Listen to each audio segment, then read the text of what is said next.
Welcome back to Next Gen Investing. It's now time for FOMO. Today, unfortunately, our FOMO candidate is moving to the downside. That is Meta Platforms. On some news, we're getting a further restructuring of that Superintelligence division, the fourth in just 6 months. So joining us is Marley Kayden, host here for the Schwab Network. And I mean, this news today not being received very well, although we are weaker also in a lot of our Mag 7 names. So you could attribute a bit to that as well. There's some other news at play here, too, that could potentially be weighing on Facebook. First, let's talk about this reorganization. Like you said, it's the fourth one in their AI initiative in the last 6 months. This initiative, Meta Superintelligence Labs, will now have 4 subdivisions. That's the goal, under the leadership of Alexander Wang, who's the former CEO of Scale AI. The first division, which they're calling TBD Lab, for To Be Determined Lab, will be building Meta's Llama large language model. That's what they'll be working on. And as things stand, they have several new leaders set to guide it with hires from Google, Apple, and OpenAI. There will also be a products team that works on tools like Meta's AI Assistant, an infrastructure team, and a fundamental AI research lab, which is tasked with their long-term research. So those will be their 4 subdivisions. Meta's been moving fast on AI throughout the year. In February, they shifted some leaders around in the products group. Then in May was another restructuring. They split that team between research and products. Then in June, they made some more changes to hiring 2 well-known CEOs to run this superintelligence lab. So overall, Meta is clearly putting a lot into its AI strategy, which is ever evolving, as the final structure still seems to be a work in progress with this 4th restructuring. But there's also some backlash in Meta. I'm looking down, they're down about 2.5%, which, as I look at the rest of the Mag 7, is a sizable move by comparison to the rest, which are, all under 1% on the downside. Meta has some backlash over what its AI chatbot is allowed to say, particularly in its dealings with children. A U.S. senator just opened an investigation into the company, backed by senators from both political parties, after a leaked document reportedly showed the tech giant's AI was permitted to have, quote, sensual and romantic chats with children. Meta did confirm the authenticity of what is called its content risk standards document, but said that it has removed portions which stated it is permissible for chatbots to flirt or engage in romantic role play with children now. The report was originally published by Reuters. They got their hands on the 200-page internal policy that revealed those controversial rules for chatbots, which were approved by Meta's legal, public policy, and engineering staff, including its chief ethicist. So a letter was sent to Mark Zuckerberg on Friday by lawmakers saying the investigation would look into, quote, whether Meta's generative AI products enable exploitation, deception, and other criminal harms to children, and whether Meta misled the public or regulators about its safeguards. So not the kind of letter that you want to receive, certainly not back-to-back news that you want for your company in that respect, with a restructuring, which could signal this, that the unit is new. It's only 6 months old, but also could seem as if what's trying to work isn't working. And then this on top of it, you never want to have any sort of federal investigation, particularly one backed by both sides of the aisle.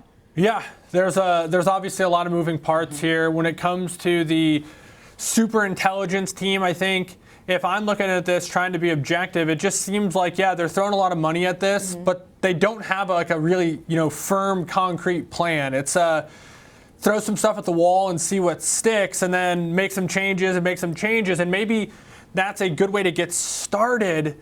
But it's like, we're talking about hundreds of millions of dollars in some cases. It's like, I think the street maybe thought that this was maybe a little bit more organized than it is, and maybe it's getting there. In regards to the chat stuff, this is going to be the issue, right, with new technologies, is where are these regulatory lines drawn? What's allowed? What isn't allowed? And these companies policing themselves in some cases as they navigate it, it's tough because their incentives don't always line up with what's best for everybody. Their incentives are get as many people on these things talking about them and spending as much time on them as possible. Get information, sell ads, whatever it may be. So it's tough, but that's just 2 of the things that are moving the stock in one of the most important names. I know, and I do think that anytime you have bad press associated with your company, especially like you said regarding children and the safety of children on your platform, it's not a good headline, but I do think that it's still I think, not to say what the stock is moving on, because obviously it's just speculation, but I do think that what the other concern is, if you have constant restructurings in Superintelligence, are you then delaying the progress that we're expecting from something that's costing you a lot of money? Well, I mean, there's billions and billions invested at this point in the Superintelligence lab.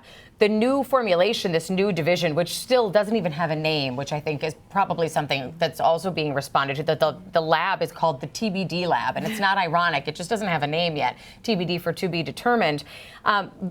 Is working on the Llama large language model, which up until this point has not been well received as an open source model. So, you're wondering, is that restructuring in that they want to overhaul this model that has also had billions of dollars invested into it?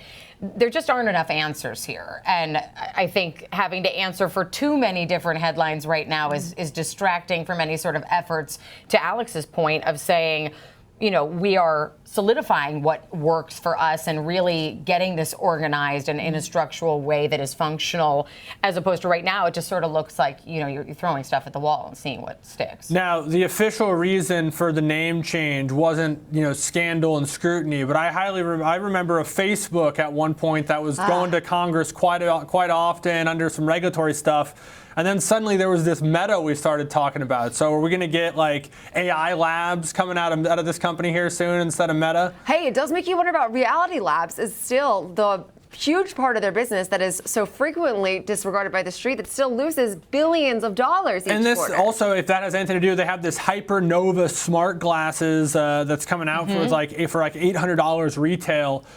In September, Mark Gurman at Bloomberg reported that. I think that actually might have broke today. So be on the lookout for the latest wearable of sort of that AR augmented reality. What I'm really looking forward to, maybe is the wrong way. I guess we'll see when it happens, is when all this stuff starts to come together. So when the AR stuff starts interacting with the AI stuff and the LLM data collection interaction, when it all comes, we're going to be talking about real robotics and that's going to be the stuff that's really game changing. I don't know if that's 5, 10, 20, 30, never away. But it seems like that's where it's headed. They have all these projects that are like a part of the puzzle. And I think that's the part that is very difficult to gauge is how long does it take, though, to get there? And that's, I think, the piece of the puzzle that the only other thing I can think of this question is who's closer? Yeah, that's true. Who's the closest in the AI arms race? I mean, it's still a term that we very much do discuss, and the outlook for that is still not murky, but there is still that question with huge valuation. So all that to be said, as we do look to trade and now Meta, for example, purposes, I mean, leaning into what is a pessimistic day, yes, but still some, I'd say, developments as far as they're busy, clearly, in AI. Yeah, not being involved in these companies, the NVIDIAs, the Metas, the Microsofts, will have set you back over the last few years. And maybe that won't be the case going forward, but maybe until proven otherwise, the deference is going to be to the bullish side of these type of trades.